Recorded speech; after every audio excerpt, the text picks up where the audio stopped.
بیننده آخرین خبرهای تاجیکستان و جهان در برنامه اخباری آزادی هستید. سلام. امروز 25 سپتامبر است.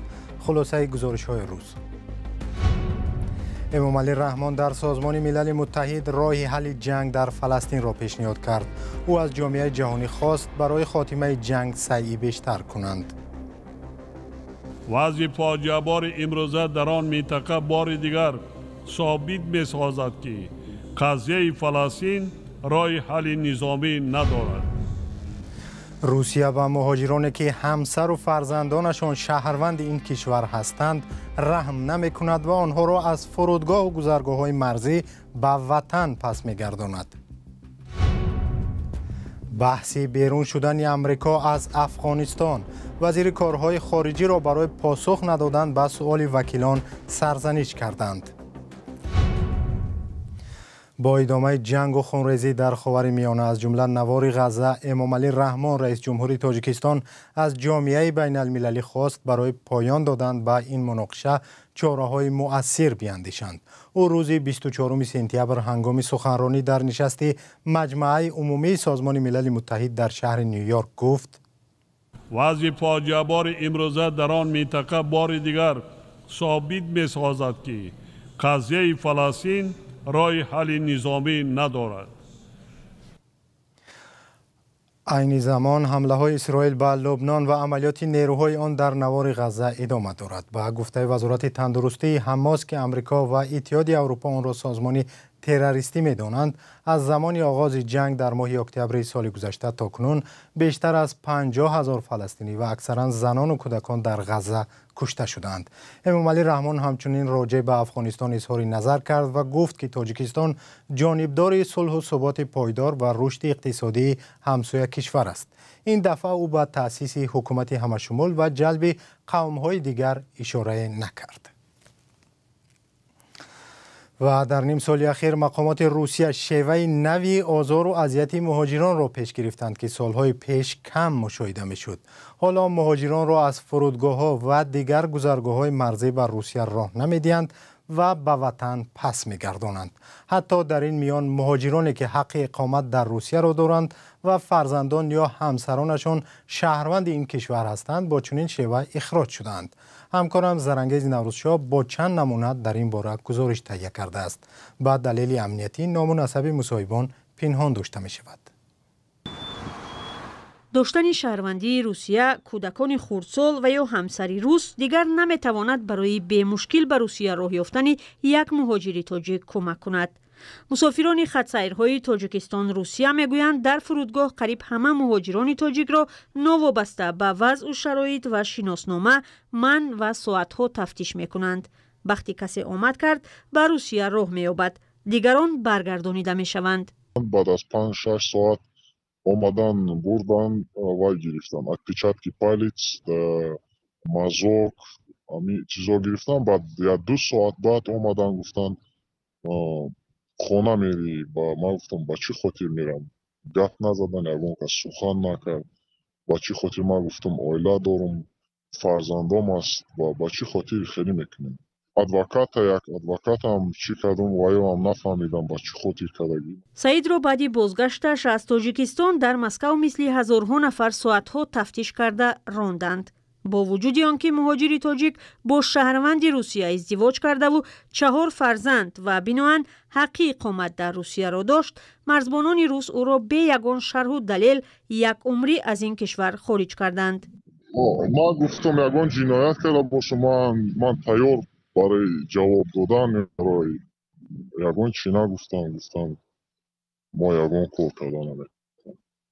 فعلا من در قزاقستان. تلاش مهاجر تاجیک برای وارد شدن به روسیه به واسطه قزاق و بلاروس هم بی نتیجه بود. او را از فرودگاه میگرداندند. وی میگوید نمیداند دیگر کی فرزندانش را میبیند و چطور زندگی آنها را پیش میبرد. وارد شدن به روسیه برای مهاجران حالا مثل یک لاتریه شده است. در دست چپته هواپیما کسی نمیداند که به این کشور راه مییابد یا نه. در شبکه‌های اجتماعی تاجیکان از سفر خود و از در فرودگاه نقل میکنند و به همدیگر مشورت میدهند که باید چگونه رفتار و صحبت کرد. مثل گلندام که ماه اوگوست با مسائل شخصی به روسیه سفر داشت و در صفحه‌اش از برخورد تند مقامات و ساکنان آن کشور قصه کرده است. او را 5 ساعت در فرودگاه پتربورگ نگه داشتند و تفتیش کردند. آنها ما را به یک گوشه بردند که تنگ بود و با لنت جدا کرده شده بود. آنجا حتی زنی بود که 4 کودک داشت و بسیار گریه می‌کردند. فقط به 2 یا 3 پیرانسال اجازه رفتن دادند. من استرس داشتم چون یگان بار به چنین حالت نافتیده بودم. می‌ترسیدم که مرا برمیگردونند. نام‌های ما را درست تلفظ کردن نمی‌توانستند. وقتی نام ما را می‌گرفتند ما نمی‌فهمیدیم که کی را می‌گویند. داد می‌زدند که شما نمی‌شنوید. این جوان تاجیک بعد از ساعت‌های انتظاری به روسیه راه یافت، اما میگوید مناسبت با او در بیرون از فرودگاه هم خوب نبود. به مسکو برای 1 روز آمده در مهمانخانه ایستادم. مأمور مهمانخانه اول با من خوب گپ زد. وقتی شناسنامه‌ام را دید چهرهش تغییر یافت. بعد دغلانه پرسید قید اقامتتان کجاست؟ ویزاتان کو؟ من حیران شده گفتم چی؟ بعد به خاطرش آمد که ما ویزا نداریم. به نقل مصاحبان ما در هر صورت آنهایی که زبان روسی را خوب می‌دانند و در فرودگاه با باور به سوال‌های مرزبانان پاسخ می‌دهند و نمی‌ترسند، شانس بیشتری وارد شدن به روسیه را دارند. در شبکه‌های اجتماعی هم برخی از تجربه خود به مهاجران مشورت دادند که ضمن این پرسش‌ها عصبانیت نشان ندهند و آرامانه پاسخ گویند.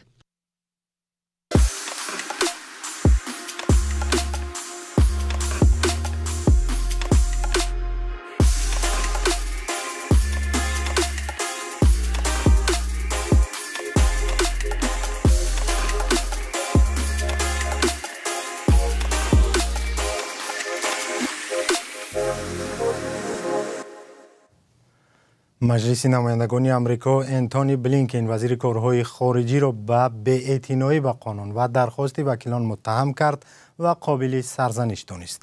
با گفته وکیلان بلینکن به سوال وکیلان درباره بیرون شدن نیروهای آمریکایی از خاک افغانستان پاسخهای کامل نداده است. نظامیان آمریکایی ماه آگوست سال 2021 از این کشور بیرون شدند و طالبان افغانستان را غصب کردند. همکارم کیومرث سیاتا گزارش صدای آمریکا را تقدیم می‌کند. 3 سال پیش امریکا نیروهایش را از افغانستان بیرون کرد. سوالها درباره شیوه بیرون بردن 123,000 افغانستانی همکار با سازمان‌های آمریکایی و حمله مرگ‌طلبانه که 13 نظامی آمریکا و 169 ساکن محلی در آن کشته شدند زیادند. کمیته همکاری‌های خارجی مجلس نمایندگان که از سوی حزب جمهوری‌خواه رهبری می‌شود، روز 24 سپتامبر انتونی بلینکن را به پاسخ ندادن به این سوال‌ها و به بی‌احترامی به وکیلان عیبدار کرد. پس از چند ماه دعوت، وزیر کارهای خارجی برای شاهدی دادن درباره خروج فاجعه بار از افغانستان حاضر نشد. مجبور شدیم او را از طریق دادگاه دعوت کنیم. با قرار دادگاه به احترامی کرد و برای پاسخ دادن نآمد.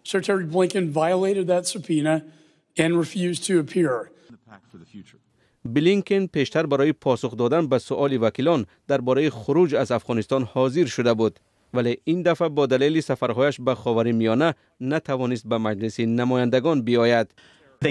آنها نباید وقتی را برای پاسخ دادن تعیین کنند. وزیر کارهای خارجه در مجلس شورای امنیت هست یا برای گفتگو بر سر آتش بس به خاورمیانه سفر کرده است.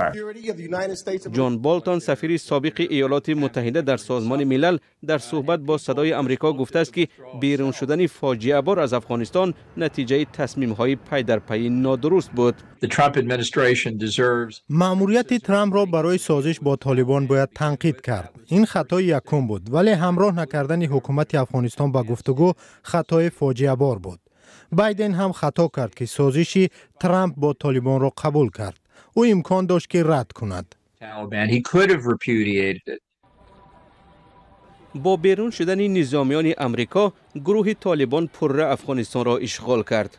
حکومت این گروه را هیچ کشور به رسمیت نمیشناسد و جامعه جهانی طالبان را برای نقض حقوق شهروندان سخت تنقید میکند. چند روز اخیر در پی حمله‌های هوایی روسیه به ولایت خارکوف اوکراین دست کم 15 نفر از جمله کودکان زخمی شدند.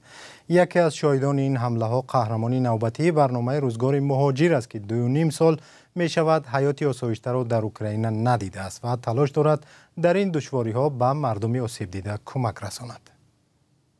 مصاحب من گفت تا اومدن به اوکراین در خردسالی شاهد جنگ شهروندی در تاجیکستان شده بود.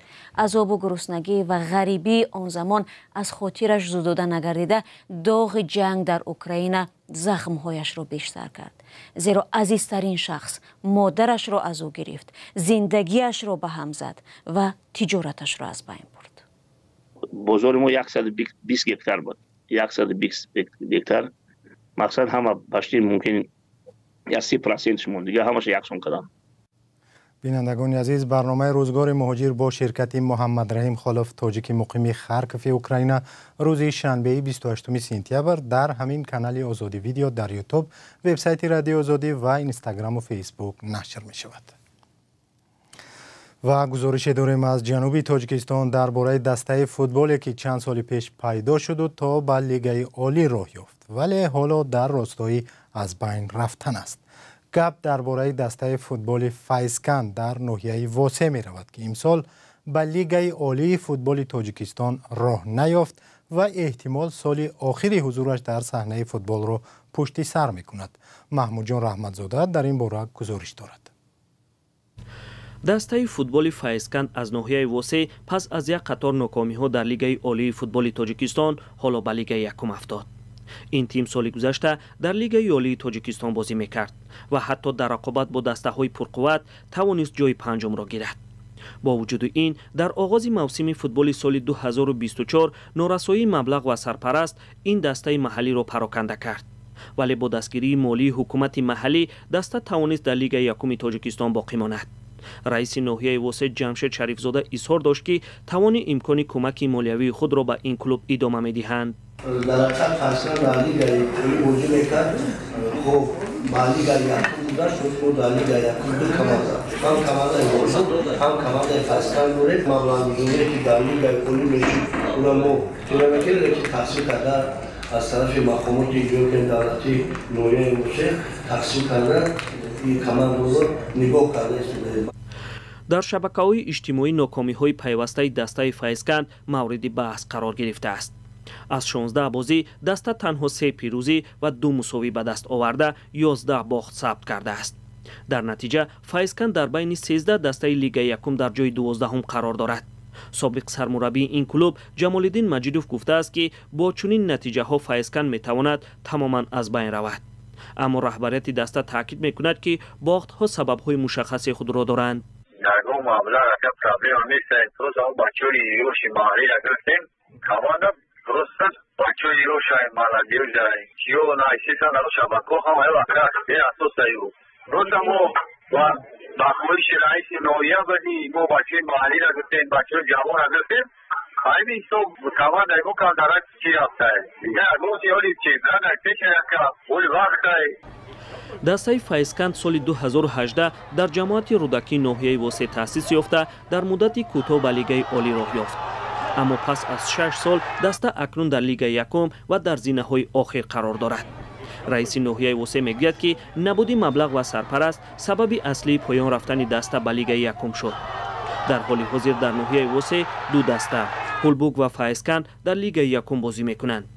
دسته هولبوک با راهبری سرخطیب ناحیه در زینه دوم جدول لیگ یکم قرار دارد و توجه حکومت محلی نیز بیشتر به این دسته روانه شده است. این باری اول نیست که دسته های فوتبال با مشکلات مالی روبرو می شوند. مشکلات مبلغ گذاری دسته ها در اکثر حالت ها شفاف نبوده به منفعت های شخصی و گروهی پیوند دارند. بعضا حتی نشانه های فساد را نیز در بر می گیرند. برنامه اخباری آزادی به پایان رسید ولی شما خبرهای نو و بیشتر را از وبسایت آزادی .org و صفحه های رادیو آزادی در فیسبوک، اینستاگرام، شبکه ایکس و تلگرام و تیک تاک و یوتیوب پیدا کنید. اگر شما هم خبری دارید با ما بفرستید، تحقیق میکنیم درست بود نشر می شود و دیگران هم خبردار می شوند. تا برنامه های دیگر خدا نگهدار شما بود.